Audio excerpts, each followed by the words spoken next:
République mais également la réaction du premier ministre est-ce que wekk gi mu ko war a wekk effectivement wegee na ko noonu. Rougui xam nga man yàlla dafa def il y a 15 jours. Man je suis chroniqueur. xam nga nag temps yi la fële passé. xawoon nañ fi dugal benn débat qui est chroniqueur qui n'est pas chroniqueur. man dama doon reetaan il paraît qu'on avait organisé ici une rencontre. à la maison de. maison de la presse je crois. des fois yenn journalistes yi dañu bëri caaxaan nag. waaw ay grands yoo xam ne dañoo bëri caaxaan ñu bëgg a toog naan kan moo war a wax kan moo war a wax et cetera. nee naa leen la chronique c'est un genre journalistique oui. ñun loolu la ñu jàngaloon. waaw. la chronique c'est un genre journalistique. donc maintenant la chronique n'est pas forcément l'apanage des journalistes seulement. am na koo xam ne mën na ñëw def chronique te du journaliste. voilà maintenant ñun dañoo nekk ci réew moo xam ne dafa am lu ñu tuddee chroniqueur te man loolu jàpp naa ni du chroniqueur parce que woo Bachir Fofana mu joxe xalaatam ci actualité. ñu ne kooku chroniqueur la non c'est pas un chroniqueur man dama jàpp ni c'est un commentateur de l'actualité. d'accord man dama jàpp ni ñun ñii di toog ci médias yi di wax. dañ ñuy woowee chroniqueur mais duñu chroniqueur. léegi nag man en tant que chroniqueur au journal Le Quotidien parce que samedi bu jot damay bind page ba mu fees wax la ma xalaat ci réew mi tous les samedi il y a 15 jours. j'avais fait un post et j'ai dit il faut sauver le soldat Diomaye ba ma koy wax yii ngay tudd nii yëpp amul. ba ma koy wax. yii ngay tudd nii yëpp amul. dama leen ne président de la république parce que dama jëloon prétexte ndaje boobu ma la fa doon wax sànq fii Sénégal. ñu invité président Guinée-Bissau mu toog président Diomaye toog suñu premier ministre tiim leen naan leen vous manquez de courage politique. loolu yéeme na de Bachir. ci loolu laa sukkandiku ne ñii wegguñu suñu président parce que kilifa kenn du ko gàgganti ci mbedd. boo demoon ba jàpp ni Diomaye dafa am ñàkk courage politique ci biir rukk bi nga koy wax nga ne ko sa waay du nii. mais du lay wax ci mbedd mi. mag ku ko yedd ci mbooloo da nga koo xas. da nga koo xas.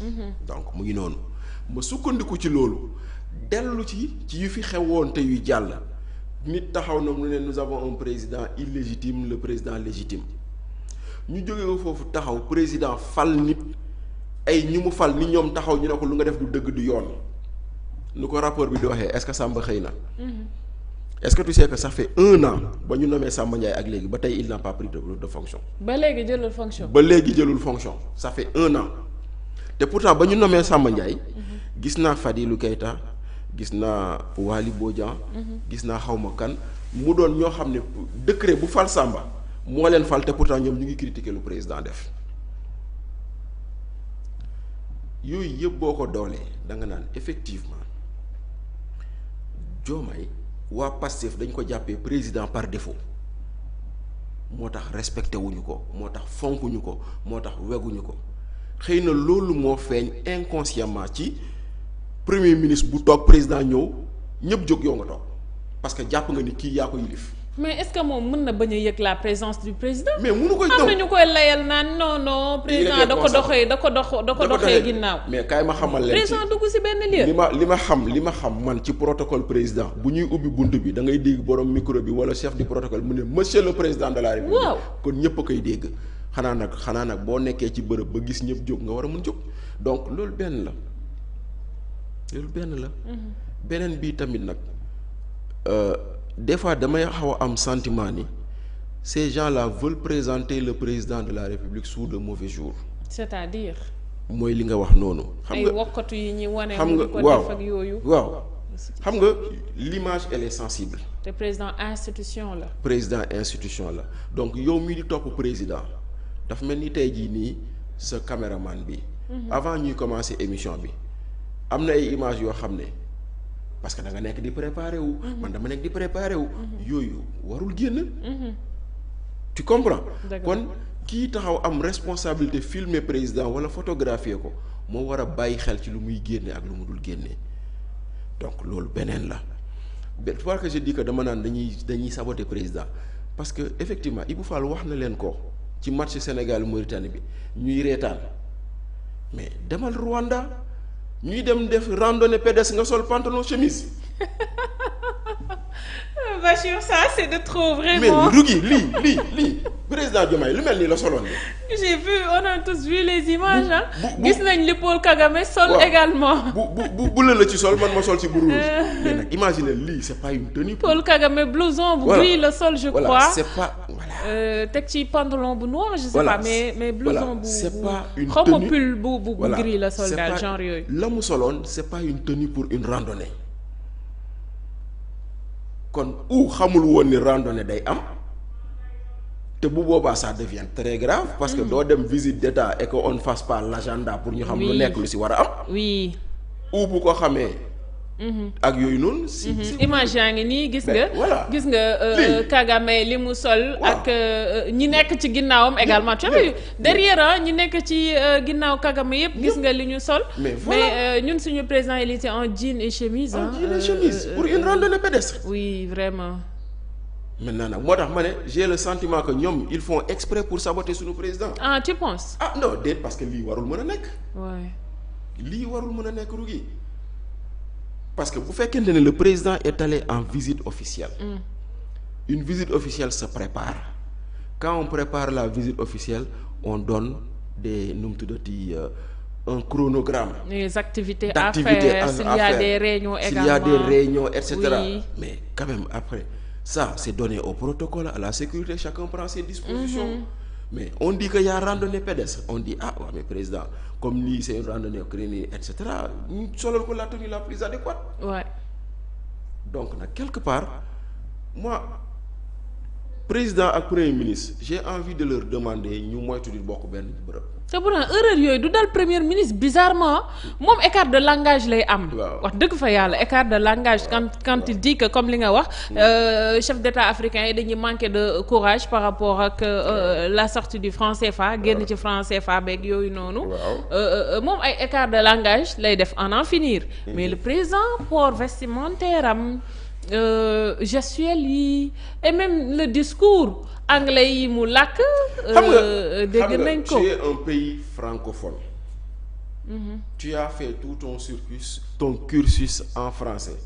Les rares fois où tu as parlé anglais c'est des cours d'anglais ci biir classe bi man def naa 6e ba terminale classe laay làkk anglais bu prof bi teewee bu prof bi génnee làkkaatuma anglais kon xam naa ni man dégguma anglais. kon nag yow tu es un pays francophone boo demee ci réew anglophone taxawal wax mu am quelqu'un qui traduit oui. taxawal wax mu am quelqu'un qui traduit tu n'étais pas obligé de parler un anglais aussi laborieux. mais est-ce que yow comprendre nga ce que le président a voulu dire man personnellement j'ai du mal à percevoir li muy wax je sais pas problème de prononciation la wala problème d'articulation la wala d'harmonisation mais man je ne perçois pas le discours qu'il a fait là-bas sincèrement. bu ko neexoon sax na làkk wolof dina am ku ko traduire. si bu ko neexoon sax na làkk wolof dina am ku ko traduire. donc dafa am loo xam ne aussi voilà des fois bëgg a wone ni j'ai comme jaru ko c'est-à-dire que un président n'est pas un être simple mais quand même on aime quand le président fait dans la simplicité. Ouais. Voilà on aime quand le président fait des choses de façon le plus naturelle possible. Mais bon voilà les gens gagneraient peut-être à revoir des choses dans l'entourage du président de la République parce que yaa ngi wax loolu xoolal fi mu toll nii ba muy dem États-Unis ñu toog ci avion bi di Scrabble pendant que boo wonee Emmanuel Macron ci avion bi moom mu ngi préparer discours am. xoolal ba mu eggee assemblée générale taxaw ñu naan discours ba réer na dañ ko fàttee joxe xaw ma. donc tu vois mais si le président. avait préparé son discours. dans l'avion. oui bu eggee joxuñu ko discours papier. il peut improviser. oui. il technique d'art oratoire yi tamit xanaa duñ ko jàngal président. man de je conseille au président Diomaye d'appeler Cheikh Diallo docteur Cheikh Diallo. docteur Cheikh Diallo c'est l'un des grands maîtres orateurs de l'Afrique de l'Ouest. Bachir, t'es pas sérieux toi? Non, je suis très sérieux dans ce que je dis. Je conseille au président de la République d'appeler docteur Cheikh Oumar Diallo. Docteur Cheikh Oumar Diallo, c'est le fondateur de l'école africaine d'art oratoire. Il fait des formations pour beaucoup. Man mii di wax ak yow j'ai eu le privilège d'avoir été formé à l'école d'art oratoire. De même que moi. De keneen ak keneen. Ensuite il y a des gens qui ont il fait des choses en Guinée, en Côte d'Ivoire, feneen ak feneen, mais il n'a qu'à appeler Diomaye, il n'a qu'à appeler Cheikh Diallo. Cheikh Diallo va lui dire monsieur le président voilà donc c'est des techniques que tu apprends après le reste du truc. Donc gis nga jàng du wees.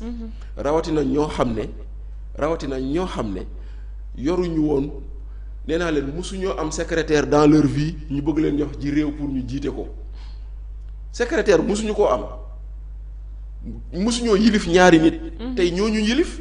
kon c'est normal que yenn yi duñ ko xam, c'est normal que yenn yi duñ ko mën, mais jàng du wees. mais impair yaa ngi bëgg a bëri de par rapport au protocole. waaw nañu muñ rek, c'est le projet. nañu muñ rek. yàlla baax na. alors le mot de la fin grand vraiment kontaan naa trop ci